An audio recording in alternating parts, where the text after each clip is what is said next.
We're back. We're back. We got special guest Marcus King. What's up, Coach? How you doing, man? Hey, how you guys doing? I'm doing great. Definitely licking my wounds a little bit. We got a little lesson in what the big time level looks like. We just came off game Wednesday night, Bloomington, Indiana. Had a chance to get the first crack at the Hoosiers for the COVID season, as we're calling it here. Yeah, absolutely, man. Absolutely. So I know you're sitting in that seat. We'll talk more about your program. We'll talk more about JUCO, but we got to give a little bit of question of just, man, what was that like knowing that you're gonna have to make that move over? How did your team adjust? How has the seat been like for you? Is it as hot as they say it is?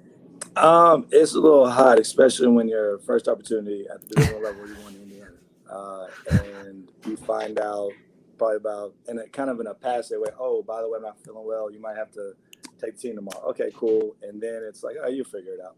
So it was definitely a great opportunity. I can't thank our health services enough for making the transition easy in terms of making sure we were compliant with the protocols, make sure we played the game.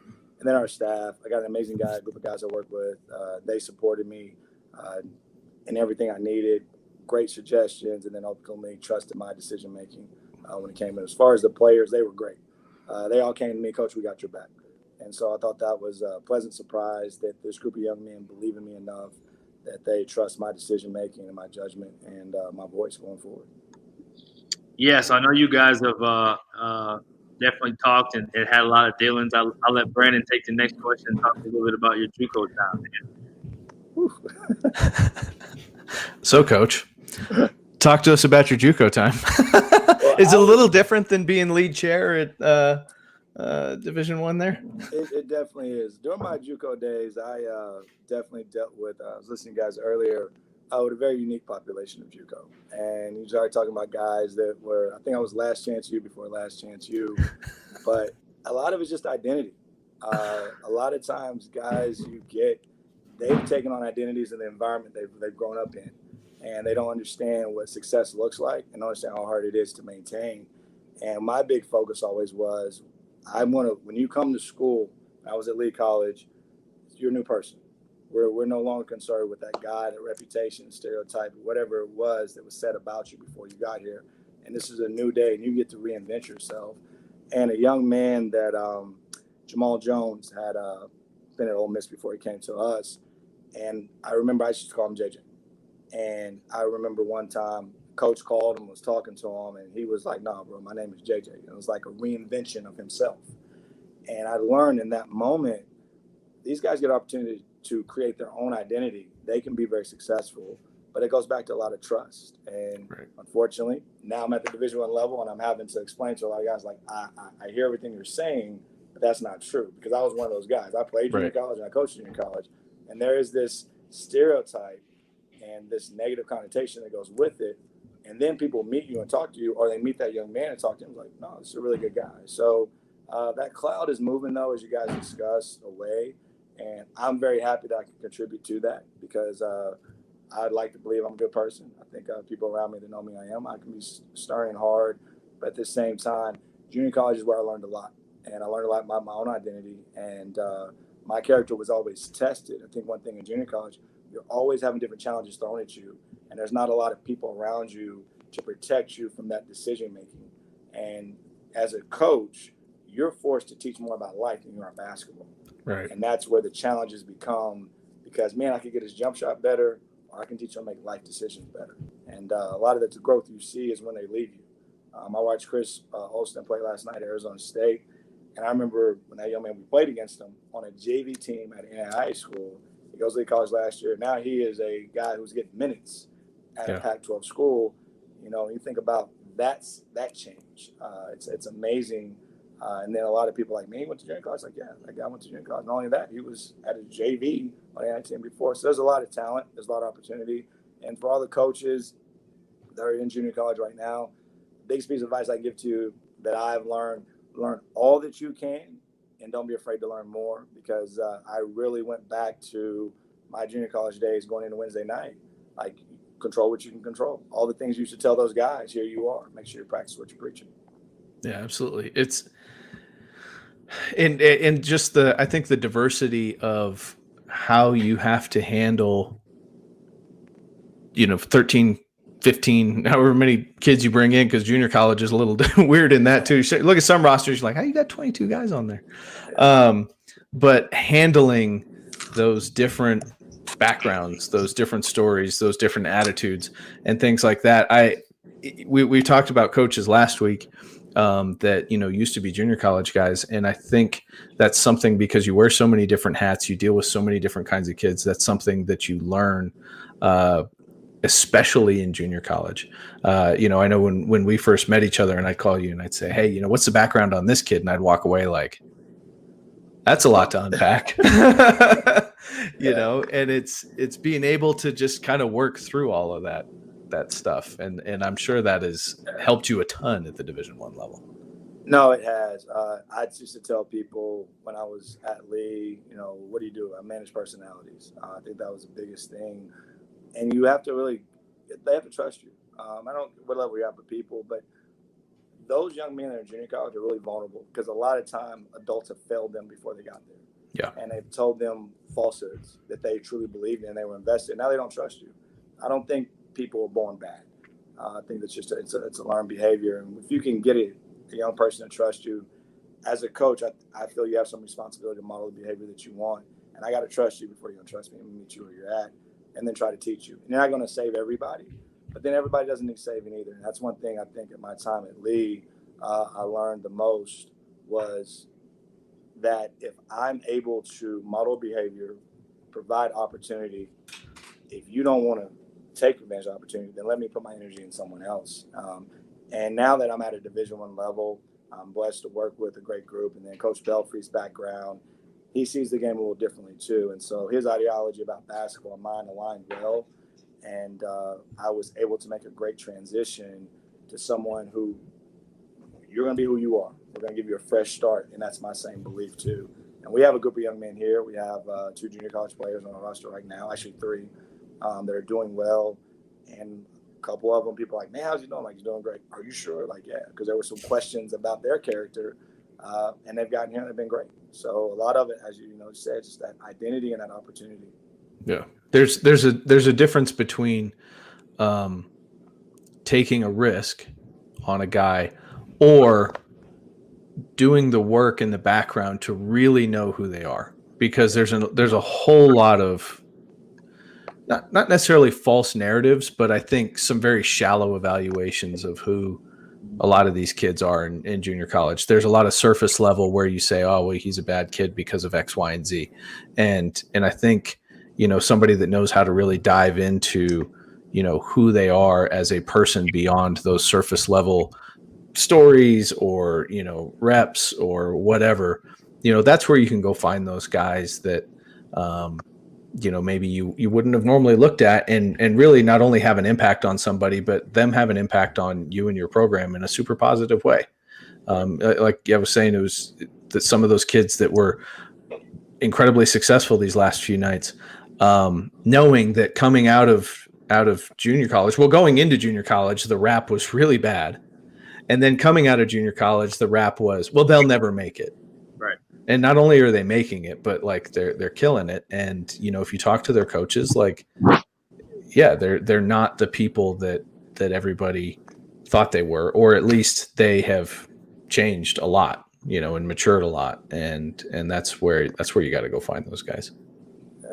No, I definitely agree with that. One thing I'm very proud of when I was junior college days is that over 80% of the young men that I recruited there have 4-year degrees. And so it wasn't always fun, but they figured it out. And exactly what you were just saying in terms of there's growth. And I think we all need opportunity to grow, and you can't grow without opportunity. So that's kind of people have to take a chance, do your research, do your homework, and really find out how would you react if you were in those circumstances, that environment, before given an opportunity. I got one for you, man. So I can show this love to you because this is a good friend of mine here. So let's talk about coaches. So you made the move, right? Sometimes coaches get labeled as whatever they get labeled as, right? Marcus King, along the way, everybody didn't love Marcus Everybody didn't think Marcus King was a lot of people didn't think you'd be doing what you're doing, opening the season cool as the head coach. Let's be honest. Let's just call it what it is. Let's just call it what it is. About 99% of the people. We keep it real. Let's keep it real. We keep it real on this show. So that being said, how have you been able to? And let's talk about this too. You're getting your doctorate. Most people wouldn't know that. 99.9% people wouldn't know that or even believe that, right? So you're getting your doctorate. Not many people that are getting their doctorate are junior college assistant coaches. So you were doing that during your junior college time. Not only that, you're recently involved and heavily involved with Coaches for Change, an amazing organization that was put together by coaches led by Coach Carm at Siena. Talk about that a little bit and just talk about how you've been able to be you and it's paid off for you in a way that most people didn't think would happen. I think the biggest thing goes back to what we're talking about identity. My time in junior college was great because my bond, I won't say relationship. People talk about relationships come and go. I'm a guy about bond. Bonds aren't broken. They last forever. My bond with my players allowed me to learn a lot about myself. No, not a lot of people thought I'd be in this position. My perception was very different than the reality of who I am. But I kind of plan that too because I'm about business and I'm about production and success. And those that are around me that aren't falling in line with that, I don't put a lot of energy in. And that's something that was instilled in me by my mom. But being involved in Coaches for Change, working on my doctorate, kind of aligned themselves in terms of just being an advocate. The junior college population is a very marginalized group itself, not just from the basketball, but just academic opportunities, socioeconomic opportunities, and just understanding how to have an awareness to be successful in life. And as I got involved with the doctoral program I was in, actually 4 former players challenged me as I was challenging them to pursue the opportunity, and I did. And the same week that I started the doctoral program, I also had the opportunity to come to the interview for this job. And in my mind, I didn't know if I was going to balance the two, but my own words were used against me. Man up above doesn't give you anything more than you can handle. And if you want to do something, you make time and effort to do it. And so my doctorate is going to be in ethical leadership with a social justice emphasis. And so when me and Carm have known each other for years, when he decided that this initiative and movement he was going to try to do, I was all about it. But I wanted to make sure it was not fluff. It was authentic and that we were really going to try to create change. And the change was going to start within our own backyard, whether it was our program or in coaching, of bringing an awareness that we do have a voice, a large voice, whether you're junior college, Division I, NAI, you have a large voice and a large audience so you can impact the young people. And so when that opportunity came, it was a no-brainer for me. But again, going back to just watching all those young men when I was in junior college as a coach, that you were in that leadership position, which leadership can be scary because they're listening to every word you say and their future rides on your decision making. And you got to know what research and know what you're talking about, but more importantly, you got to make sure that you're not just saying it, that you actually model the behavior and you do it. So all those things have kind of aligned together for me to get the opportunity. And going back to the original part, I'd never worked to get out of junior college. It wasn't like I got to get Division I. It was more when the right opportunity came, I would take it. But I wanted it to be with a head coach and a group of coaches I was going to work with. We had similar philosophy that basketball can be a tool for success for a lot of people. And it's not about making it to the NBA. That's great. But getting that degree, getting life experiences, and being ready to be a successful person. A former JUCO alum is actually here. Darius Allen is finished his career here, and he's actually in graduate school. And a lot of people were shocked about that. And that's one of the more exciting moments to have that young man come to me and say, Coach, I want to try this graduate school thing. I know it's going to be hard, but with COVID and all that, I really don't want to take the chance to go across the water. And I was like, wow. And this was a guy that when we got the job here and he transferred, there was a question mark he's going to graduate. And now he's about to complete his first semester of graduate school. That's amazing. I mean, those stories like that just kind of they're all over the place, but we don't usually hear the stories about Darius Allen, right? Like it's that those are the kinds of things. I mean, gosh, if you could write a book about how people have taken opportunities like that maybe were otherwise looked at as somebody that not only is not going to get an opportunity, isn't deserving of an opportunity or something. These narratives that people write out there, and take those opportunities and turn them into something great. I mean, we even look at a name that everybody knows, and in Marshall Henderson, and a junior college guy, a guy that admittedly himself will tell you the all of the problems and the issues of his own doing and things, and now has this new opportunity to really change himself, but to share his background and to share his story to help other people. And that's amazing. It's an amazing thing that happens when those stories get out there like that.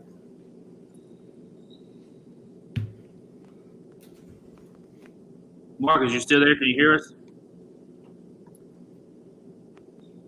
Oh, did we lose him? Yeah, I'm still here. Yeah, there he is. I can't hear you, Brian.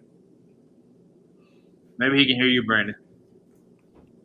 Can you hear you, Brandon? You can hear me, but you can't hear Brian? Yeah. Probably a good thing. Okay, I can hear you now. I got you back. I was just messing with you, man. Just messing with you.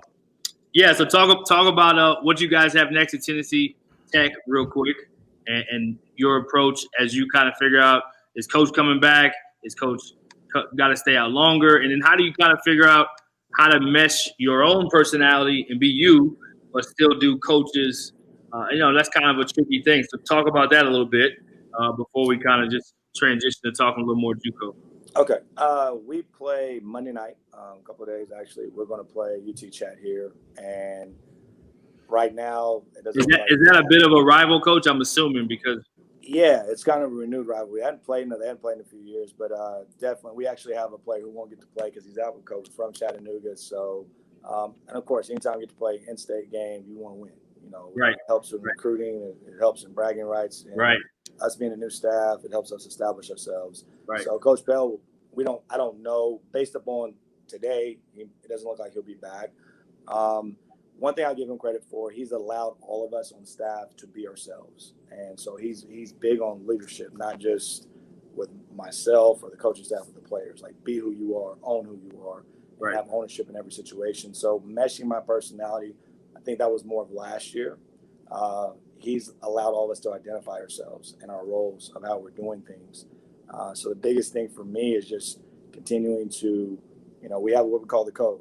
Know your job and do your job with great energy and effort, and just continue to pour upon the guys to know your job and stick to the code. And that's what we'll be doing. There's nothing new that we need to reinvent. Nobody needs to get any taller.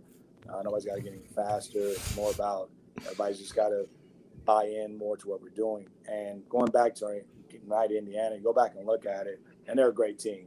They're going to have a successful year.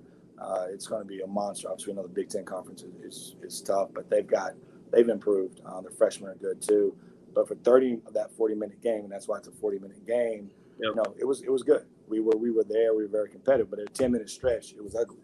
Yep. And it got ugly quick. It went from 2 to 4 to 6. It's like, oh no, it's 30. But I challenge the guys. You're not getting beat by 50. You're not going home with a 50-point loss. This is a time for you to establish yourself. And they calmed down, and I was able to grab their attention, and they moved forward. So the biggest part for me is just continue to do what I've been doing. I've had some guys in the business that I've had the opportunity to be mentored with throughout the years, and they picked the phone and called me immediately when it got out that I was going to be the acting head coach. They watched the game and called me after, and gave me some great piece of advice. The biggest thing was continue to be yourself. And I thank Coach Champagne because without him, none of this would be possible. I was out of a job before he called me. And I'll never forget, he called me I resigned on a job on Tuesday. I was ready to be done with coaching. I just had enough. And he called me on a Thursday. Rourke Montgomery, rest in peace, former AD in Navarro. He was the catalyst to Roy, and Roy calling me. Roy calls me on a Thursday. My interview was about 2 minutes. He said, "You sound like my type of guy," and I was hired. A week later, I showed up at Lee College, and I sat in his office, and, me and him, it was a godsend. We were perfect for each other because he had been there for 16 years, banging his head against the wall. He felt he'd done a lot to establish a great foundation, and he had gave me an opportunity to go out and be myself. And so that has helped me, and that impact and that opportunity has helped me now. It's a difference, but it's very similar in terms of you got to find a way to be you. As we say, kids say now, you got to keep it real because they recognize fake in a heartbeat. Coach, I didn't get to watch the game yet because I was on the road. Suit or polo? You're breaking up on me. Suit or polo? I didn't get to watch the game because I was on the road. So this is a great segue. We actually we wore a long sleeve tee. I might have to wear a polo. Everybody knows me. I'm an anti-polo guy. I haven't worn a polo probably since I was a freshman in high school. But here with the social justice impact and what's going on, our players, Austin Harvell, actually, when all this came out, we were on Zoom calls with our guys, making sure that they shared with us how they were feeling. And he just made a statement, Coach, I just feel like enough is enough. And so that resonated with me. And then we kept talking to them. What do you want to do? What do you want to do to show where you're at and what your thoughts are about what's going on in America? We didn't want to do anything. We wanted to do something that was our own identity, that was unique to us. So we kind of tried to stay away from the Black Lives Matter, which is a great movement and all that, but have something that made sense for this campus. And so we took the phrase "enough is enough," and we kind of built a T-shirt that we wore that night. And it was really deep in terms of the guys. They put out a message that actually went to our president, our AD signed off on, and Mark's done a great job with us. He's very supportive. President Ullman has been great. And it was just more about they've had enough of white versus black, enough of the intolerance that they have for the injustice that's going on. And they wanted us to make an impact. So we had these T-shirts we're wearing during the year, and we wore those the first night to bring out a lot of awareness and just for here, for everybody, but make sure we start in Cookeville, Tennessee. Cookeville is not the most diverse place. So for these young men to unite together and want to send out that message that we are at Tennessee Tech University on this campus will not tolerate, social injustice, and we're ready to move forward with creating opportunities for social justice and the different things they're going to do. It was great to do, and so when we had that opportunity to do it, that's what we did for our first game. Now, going forward, we're trying to stay away from the polos, which I'll figure some other stuff out. So if I have to wear one, don't hold that against me. I was forced. That's great, Coach. Coach, we got a few more minutes before you roll, man. Obviously, your time at Lee prepared you to be a lot more ready for where you're at now because you got a chance to really coach there too. So we'll talk a little bit about the development of a coach at the junior college level, and then you got to tell us a funny story. You may even be able to tell us too. We got a little bit of time, and you spend enough time at junior college. You got to have at least two appropriate ones that you can share. Yeah, that's the key word, appropriate. My favorite junior college story would be 2013. We have I'll call it the shot for us. We're playing Blinn. We came in kind of on a high, won by like 7 or 8 games in a row. We're down with about I think 7 points with 3 minutes left, and we get it tied ball game, and we're going to run a play, and I'm on the sideline yelling and screaming, no, Coach Champagne's going one play. I'm saying do this or do that, and Jamal Jones just raises up from 30 feet, as nonchalant as can be, and drills a 3, and that's how we win. And so after the game, we're in the locker room, everybody's celebrating, and as calm as can be, JJ just looks at me, he's like, we work on that every day, Coach. That's what you tell us to do, is to be ourselves. So in that moment, you felt like that was a big moment, but you've taught enough to these players that this is just what we do. That was very gratifying on a lot of levels because nobody ever thought that Lee College was going to make it to the national tournament coming out of Region 14, which is, it's tough to come out of. But more importantly, those guys believed in what we were saying. That was a good one. And then another good one is every time you go to the airport in junior college, you're hoping that the guy got on the plane because you don't always know if he got on the plane or not. And there's been many a time that you go to the airport and you're like calling, doesn't pick up, text, his iPhone is still green, and you're like, your heart is it's like, where the hell is he at? But luckily for me, they've always shown up. and they've been there. But those are some good opportunities. And then actually, had a young man, I won't drop his name, came on a visit, came to school, and we're just talking. And he did not know he was at Lee College. So Dylan was AAU coach. He thought he was somewhere else visiting. And then when it sunk in, he's like, Coach, I don't want to go take that other visit. I'm going to come here. And I'm like, hold on, what? Who? What? Huh? So in junior college, you get a lot of those. Those are my appropriate stories. Now, all fair agitation.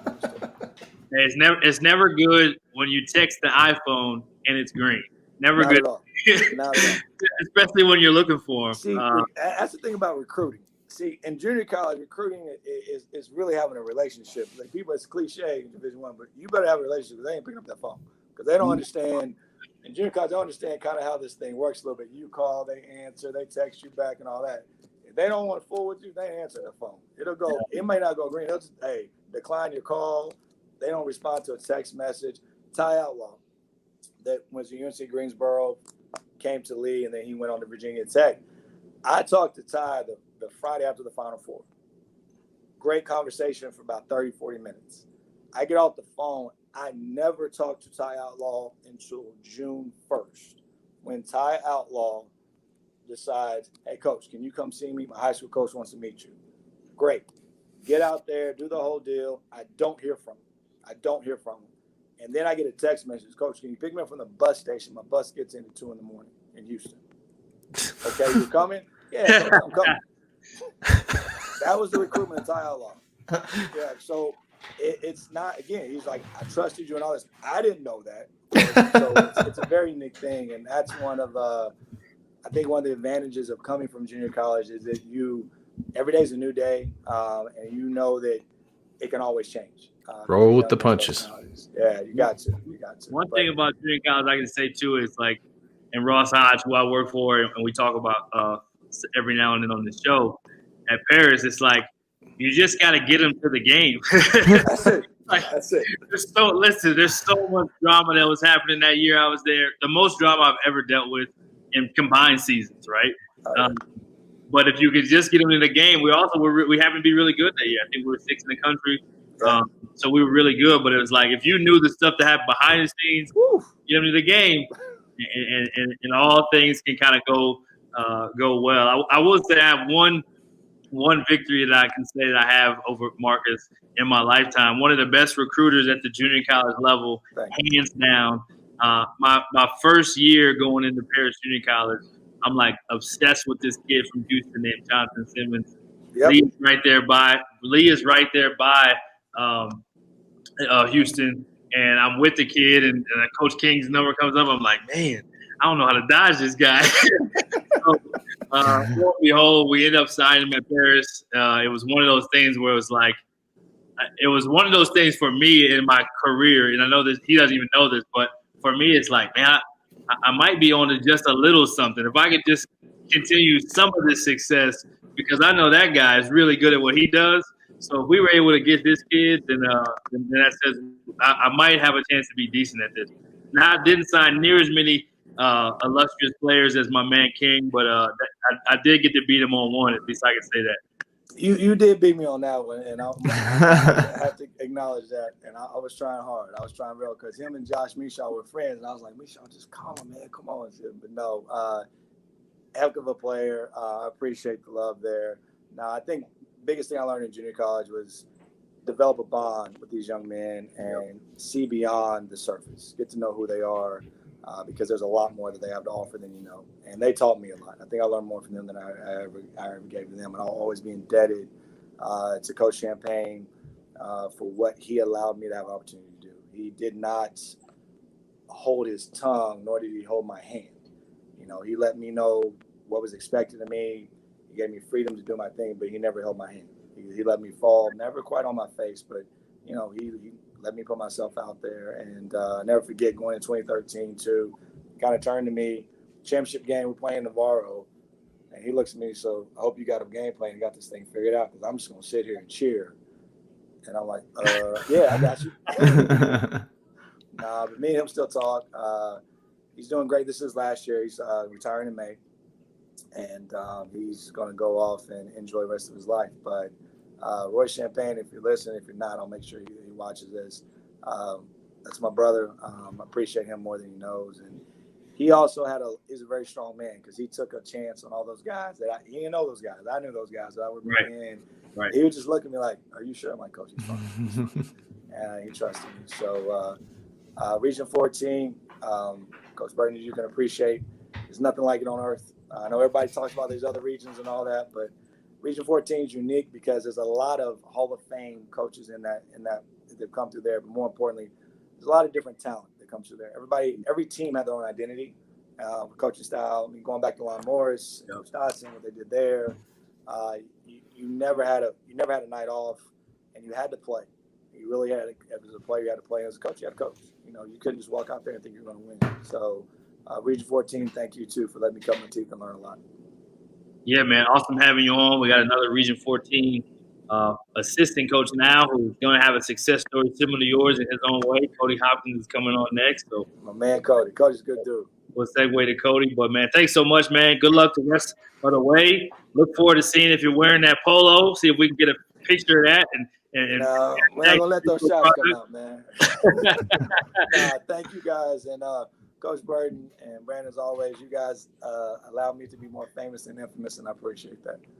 Talk to you guys soon. Be good, Coach. And stay safe.